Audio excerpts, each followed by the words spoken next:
నమస్తే అండి. Eagle agro ప్రేక్షకులందరికీ నమస్కారం. నా పేరు నాగమల్లేశ్వరరావు. రైతన్న మిల్క్ డైరీ ఓనర్ నేను, మార్టూరు. మిల్క్ యూనిట్ పెట్టాలంటే డైరీ ఫామ్ అవసరం లేదండి.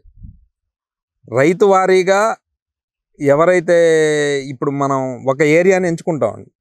ఒక ఏరియాని ఎంచుకొని ఒక మిల్క్ మ్యానుఫ్యాక్చరింగ్ యూనిట్ పెట్టాలనుకునేవాళ్ళు చుట్టుపక్కల ఈ మిల్క్ యూనిట్కి సంబంధించిన చుట్టుపక్కల గ్రామాలు ఉంటాయి. ఒక 20-25 గ్రామాలను ఎక్కడైతే మంచి మిల్కింగ్ ఏరియా ఉందో, సపోజ్ ప్రకాశం జిల్లా తీసుకోండి. ప్రకాశం జిల్లాలో ఒక 2-3 మండలాల్లోనే ఒక 5-6 లక్షల లీటర్ల మిల్క్ ఉంటాయి. ఆ ఏరియాలో ఆ పరిధిలో ఎంచుకొని మనం అక్కడి నుంచి మిల్క్ ప్రొక్యూర్మెంట్ రైతుల ద్వారా చేయటం ద్వారా మనకి రైతులకు ఉపాధి చూపించిన వాళ్ళు అవుతారండి. రెండోది, మంచి తాజా ఉత్పత్తులు ఇవ్వడానికి అవకాశం కూడా ఏర్పడే అవకాశం ఉంది. కాబట్టి ఏంటంటే, మనం ఎవరైనా డైరీ యూనిట్ పెట్టాలనుకునే వాళ్ళు ఫస్ట్ స్టడీ చేయాల్సింది ఫీల్డ్ అండి.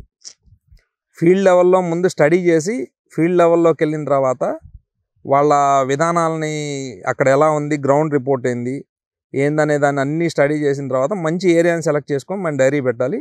ఆ చుట్టుపక్కలలో ఉండే రైతులు ఎవరైతే ఉన్నారో ఆ రైతాంగానికి ఉపాధి కల్పించే ఇది చేయాలి. అదే కనుక నేను డైరీ ఫామ్ పెట్టాను అనుకోండి, నేను డైరీ ఫామ్ పెట్టి నేనే పాలు అమ్మితే రెండూ నా దగ్గరే ఉంటాయి. ఏదో కొంతమంది కార్మికులకు ఉపాధి దొరికింది తప్ప మన చుట్టుపక్కల గ్రామాల్లో ఉండే రైతులకు ఎవరికి కూడా దానివల్ల లబ్ధి చేకూరదు. కాబట్టి ఏంటంటే, ఎవరైనా సరే రైతుని ఎంకరేజ్ చేయాలనేది మనం కామన్గా తెలుసుకోవాల్సిన విషయం అండి. ఈగల్ ఆగ్రో ప్రేక్షకులందరికీ ధన్యవాదాలండి. నా ఈ వీడియోలు చూసి నన్ను ఆదరించినందుకు మీ అందరికీ నా మనస్ఫూర్తిగా కృతజ్ఞతలు, నమస్కారాలు తెలియజేసుకుంటున్నాను. మీరు భవిష్యత్తులో ఎప్పుడైనా సరే మీరు డైరీ రంగానికి సంబంధించి ఎలాంటి సలహాలు, సూచనలు, లేదంటే మీ సందేహాలు మీరు నివృత్తి చేసుకోవాలంటే కూడా మీరు ఎప్పుడు నన్ను సంప్రదించవచ్చు.